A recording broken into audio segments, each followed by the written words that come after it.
Today, first, we'll talk about implication only, but other forms of implication. Let's say P implies Q is given to you, right?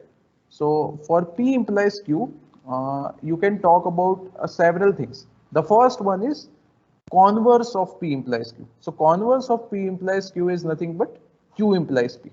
So we are just swapping the positions of P and Q. So we'll get converse. Okay. So this is nothing but converse of P implies Q.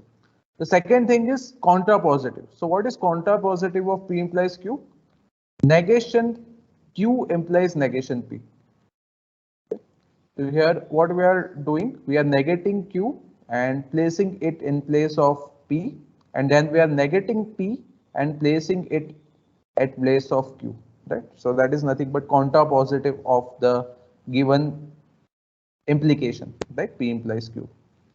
The next one is inverse, right? So inverse is straightforward. What all we need to do is we need to negate P as well as Q, right? So negation P implies negation Q is nothing but inverse of P implies Q. Okay. So we'll take some examples, then this will become more clear.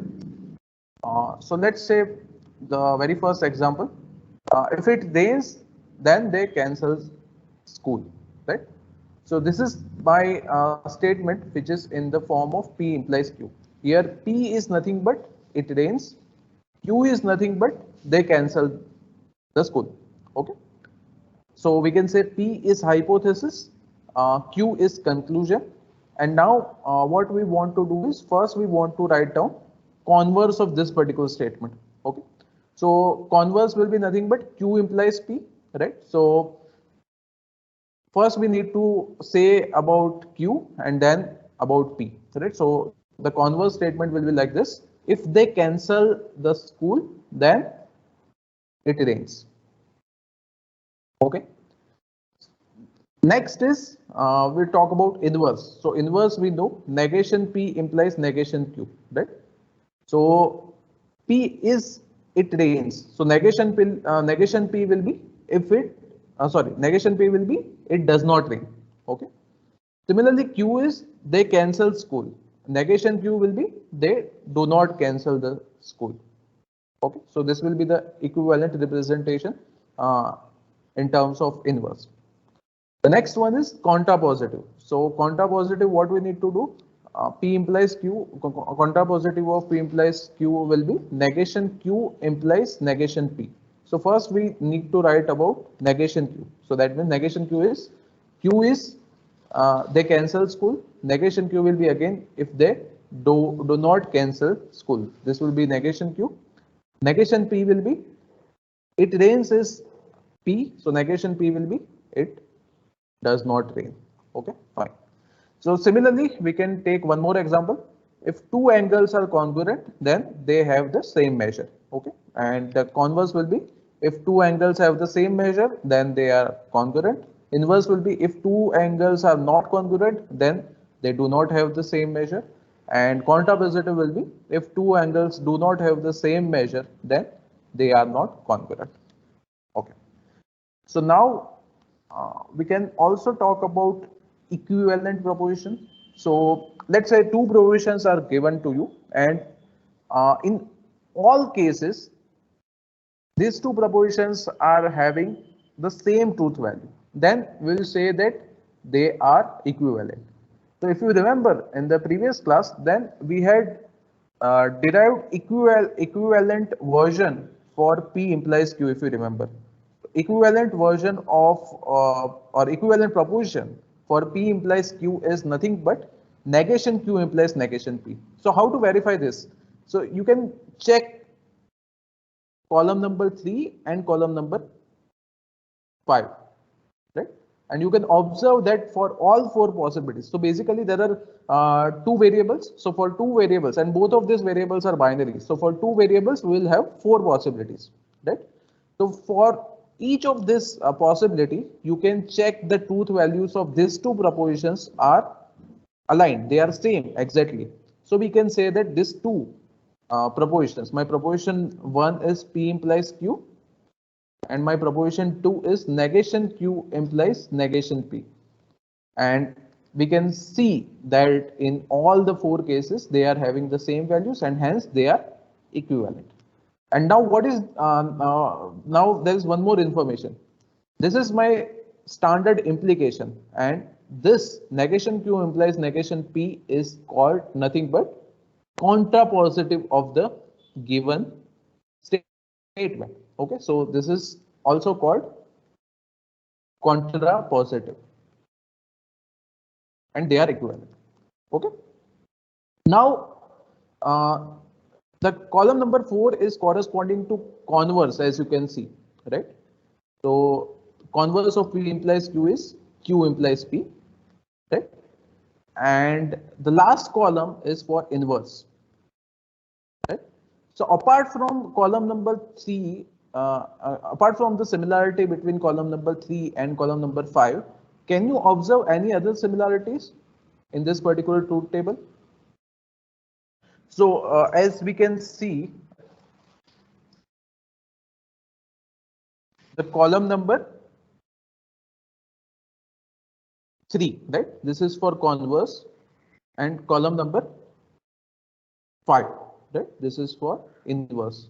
And as you can see, they are having same values for all the 4 cases. Hence, we can also write this Q implies P is equivalent of negation P implies negation Q. In other words, we are saying that converse is equivalent of inverse, right?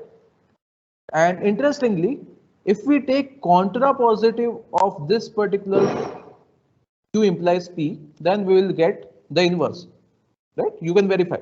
Q implies P, let's say Q implies P is given to you, and you want to take contrapositive. Then what you will do? You will first swap the positions of P and Q, and then you will put negation sign, right?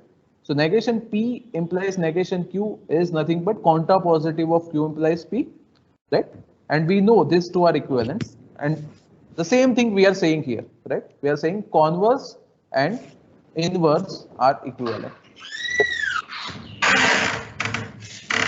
So we have just observed these two things, right? Implication and its contrapositive are equivalent, as well as converse and the inverse of an implication are equivalent.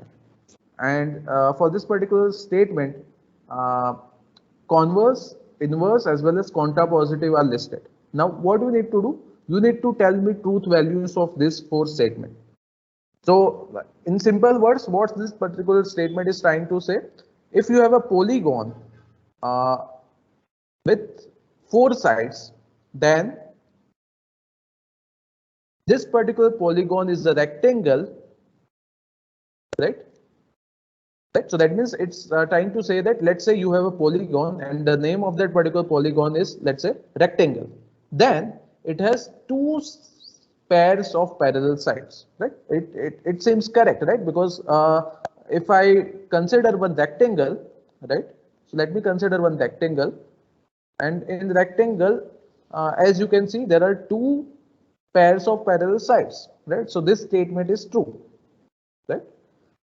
If statement is true, then straight away I can say its contrapositive is also true, right? Because P, we have already derived that P implies Q is equivalent to negation Q implies negation P, right? These two are equivalent. So I can straight away say that contrapositive statement is also true. Now you need to tell me what you can say about converse as well as inverse. In the inverse one, if a quadrilateral is not a rectangle, then it does not have 2 pairs of parallel sides. But we have many quadrilaterals which do have, like parallelogram. Okay, they are having.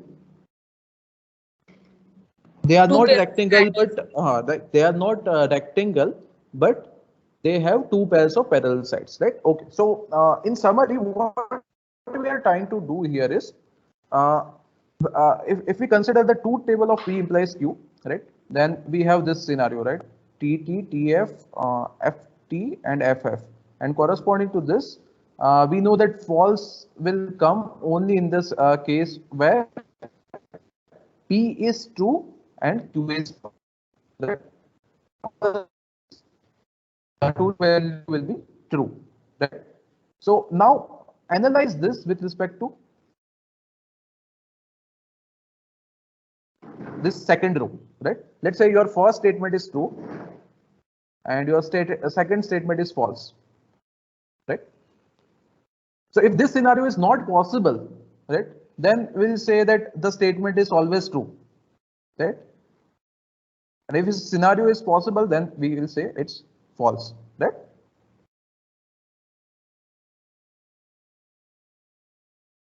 Okay, so if inverse is false, or we can say if converse is false, then we can also say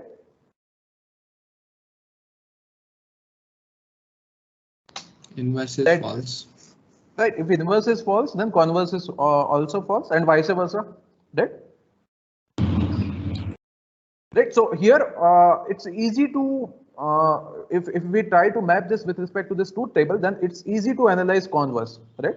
The converse is saying we have a polygon which has two sides of two pairs of parallel sides, and then it is a rectangle. But now we have an example where the first condition is true and the second condition is false, right? Because we have one more polygon where this particular criteria is fulfilled, right?